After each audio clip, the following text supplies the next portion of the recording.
My name is Emily Hart. I'm 23 years old, and what I'm about to share with you is not just a story, it's something that truly happened to me, something that has haunted me every single night since it began, something that turned me from an ordinary college girl into someone who believes that there are forces far darker and hungrier than we can imagine. I need you to listen carefully because the events I'm about to recount still make me question my own sanity, and maybe by telling you I can warn you never to make the same mistake I did. It all started in the quiet, rainy town of Hollow Creek, a place most people would call charming, wooden houses with peeling white paint, small diners with neon signs, a post office that looked like it hadn't been renovated since the 1950s, but beneath that old-fashioned charm was something rotten, something waiting. I just moved back into my late grandmother's house after she passed away, thinking it would be a perfect way to save money and have some peace while I finished my last year of college. The house sat at the very edge of town where the forest pressed up against the backyard, tall pine trees that swayed like whispering giants in the wind. People in town always gave me strange looks when I mentioned where I lived, and some would even mutter something under their breath, like they wanted to warn me but were too afraid to say it out loud.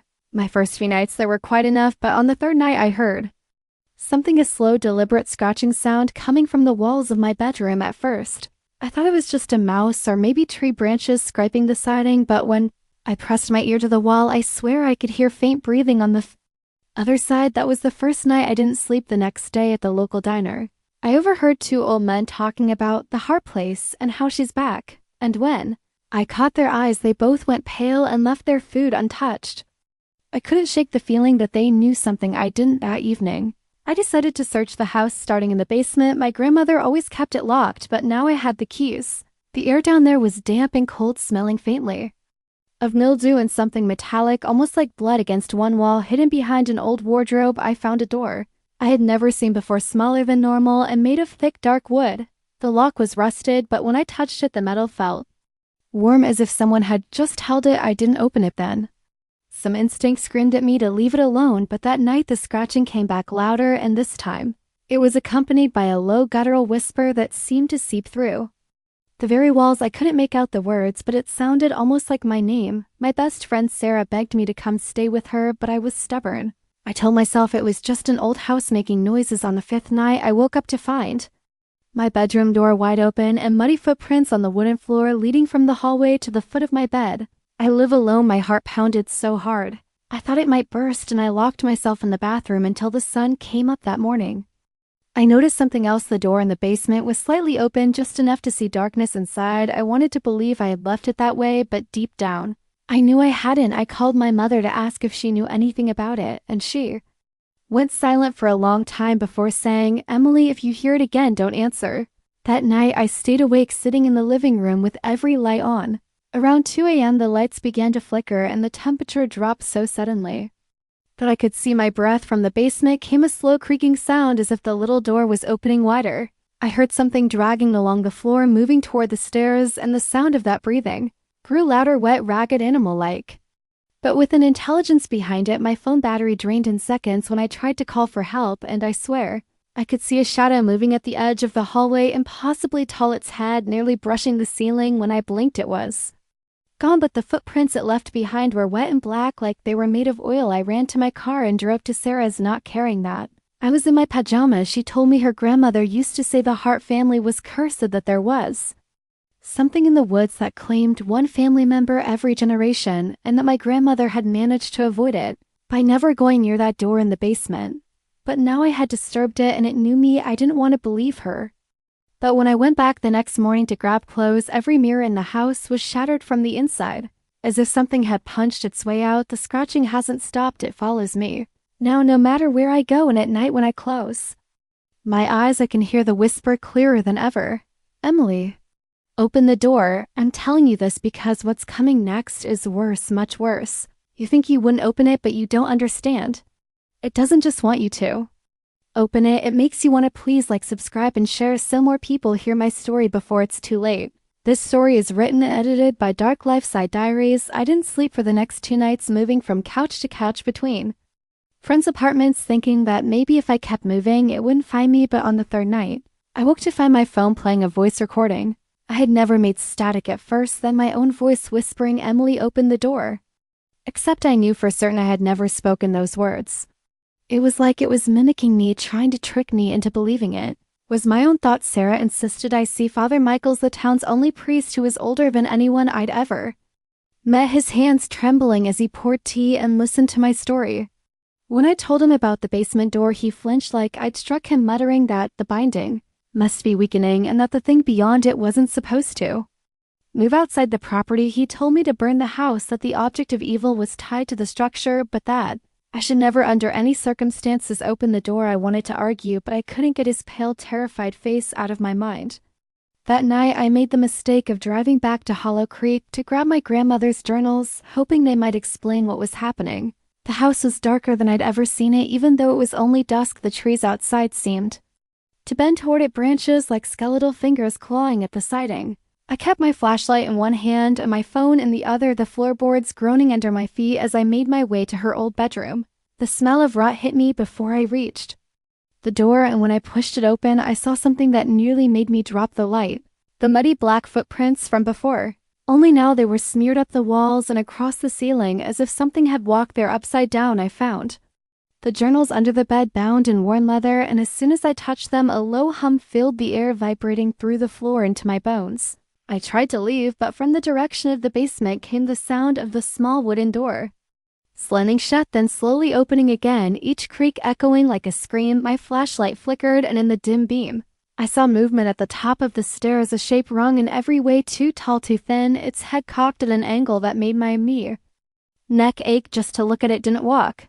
It slid forward, its feet dragging, making that sickening wet sound I remembered from before. I bolted for the front door, but the air felt thick, heavy, and each step seemed slower than the last, as though I were running underwater. The moment I crossed the threshold, the weight lifted, but when I looked back, the figure was standing in the window, watching me, its mouth open impossibly wide, like it was smiling. I didn't go home after that. I drove 2 hours to my cousin Jenna's house in another county, thinking distance might help. For a week, nothing happened, and I almost started to believe it was over until one night when Jenna's little boy Tyler came into my room crying, saying the tall man was in the hallway. My stomach dropped as I followed him back to his room, the shadows stretching too far, too deep, and there at the end of the hall was a silhouette I knew all too well. I shut the door, locked it, and stayed awake until dawn, whispering prayers I didn't even believe in the morning.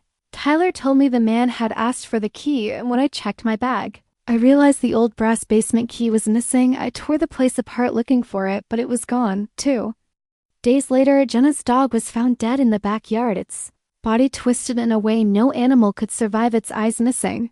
The police said it was probably a coyote, but I knew better. That evening, I opened my grandmother's journal for the first time, my hand shaking. The entries were fragmented, but they spoke of the keeper, a thing that waited behind the door, feeding on fear, taking something from each heart woman it could reach. She wrote about dreams where the keeper whispered promises.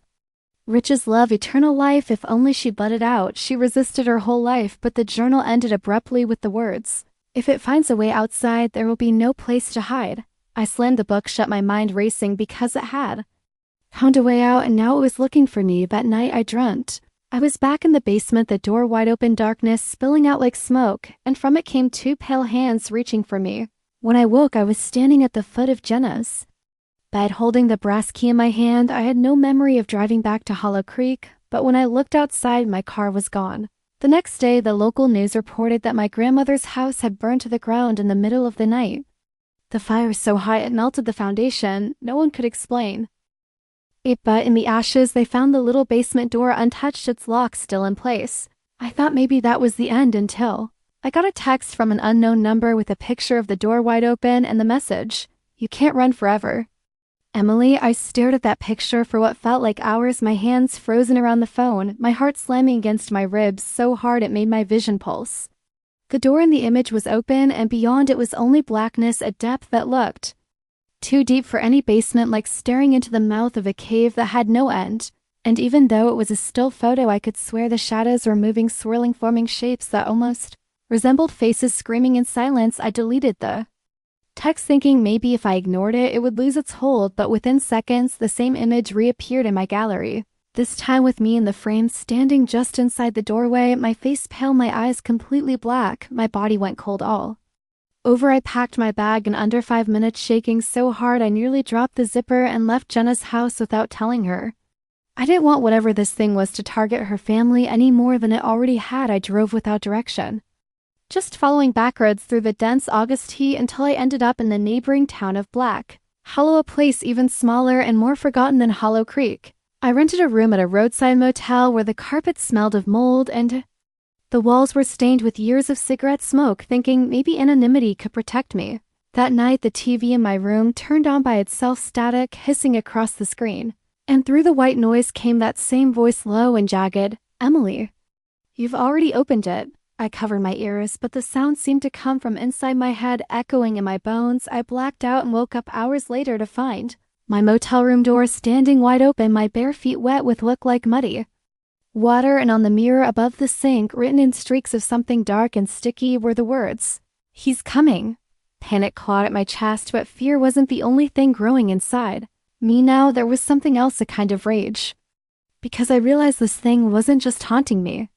It was toying with me, dragging me towards something it wanted me to do. I went back to my grandmother's journals, reading through every page I had skipped, and found one entry where she mentioned a man named Elias Crane, someone who helped her seal the keeper the first time. In 1963, I tracked his name through dusty public records until I found an address, an old abandoned farmhouse 20 miles from Hollow Creek. I drove there the next morning, the gravel road twisting through fields of dying corn until the house came into view, sagging under the weight of decades. Its windows like blind eyes staring at me. Inside, the air was so still it felt wrong, and the silence was broken only by the sound of my own breathing. In the back room, I found an old man in a wheelchair, his skin papery and thin, his eyes clouded but sharp enough to see me clearly. "You've been marked," he said before I even spoke, his voice like dry leaves. He told me the keeper wasn't just a spirit, it was a collector bound to one bloodline until it had taken everything from it, and once the door was opened, it could spread to others. "It wants you because you're the last heart," he whispered. "But it won't stop there, it will use you to get to the rest of the world." He gave me something, then a small wooden box carved with strange symbols, telling me it was the binding heart, the object that could trap the keeper again, but only if I let it willingly back to where it first emerged. That meant going back to the ruins of my grandmother's house. My stomach turned at the thought, but before I could argue, the shadows in the room deepened, stretching across the floor toward U.S. Elias's face went pale, and he shouted for me to run. I did, but as I reached the front door, I looked back to see something tall and black and slick with darkness wrapping itself around Elias's wheelchair, pulling him into the shadows. His scream followed me into the sunlight and cut off abruptly like someone had closed a door on the sound. I drove straight to Hollow Creek, to the blackened foundation where the house had stood. The ground was still charred, the smell of smoke and something far fouler rising from it. In the center, and possibly untouched by fire, was the basement door, standing upright with no walls around it, just there. I gripped the box so tightly my fingers ached stepping toward it, but the closer I got, the colder the air became until my breath hung in front of me like smoke. From the darkness beyond the open door came a shape, its head nearly brushing the invisible ceiling, its limbs too long, its movements jerky like a marionette. It didn't speak at first. It just stood there, tilting its head, watching me like it was studying prey. Then it said in my grandmother's voice, "Emily, you can end this, just step through." My legs moved without my permission, my body betraying me, one foot crossing the threshold before I snapped out of it, shoving the wooden box toward the darkness. The keeper screamed a sound that made my ears ring and my vision go wet, its form rippling like boiling water. As it retreated, I threw the box into the open space, and the symbols on it began to glow, pulsing like a heartbeat. The door slammed shut on its own, and for a moment everything was silent. But then, just as I turned to leave, I heard a small childlike voice from behind the door whisper, "Thank you." My blood ran cold because that voice wasn't the keeper, it was Tyler C. Froze the wooden box, still glowing faintly where it lay on the ground, my mind refusing to accept what I'd just heard. Tyler's voice, small and trembling, coming from behind that sealed door. My first thought was that the keeper was tricking me again, but then I remembered what Elias had said. Once the door is opened, it can spread. I staggered back, torn between running and trying to open it again, but before I could decide, the ground beneath my feet began to tremble, the air thickening until it felt like I was breathing water. The charred earth split and black smoke poured from the cracks, swirling upward into shapes, faces. I recognized my grandmother, Elias, even Gemma's dog. They all stared at me with hollow eyes, mouths moving in silent screams, and I realized with a sinking gut-deep horror that the keeper had already claimed them, storing them somewhere inside that endless blackness. My phone buzzed in my pocket, and when I pulled it out, there was a live video feed playing without me opening anything. Tyler sitting in a dark room, his small hands gripping the brass key, his eyes empty and black.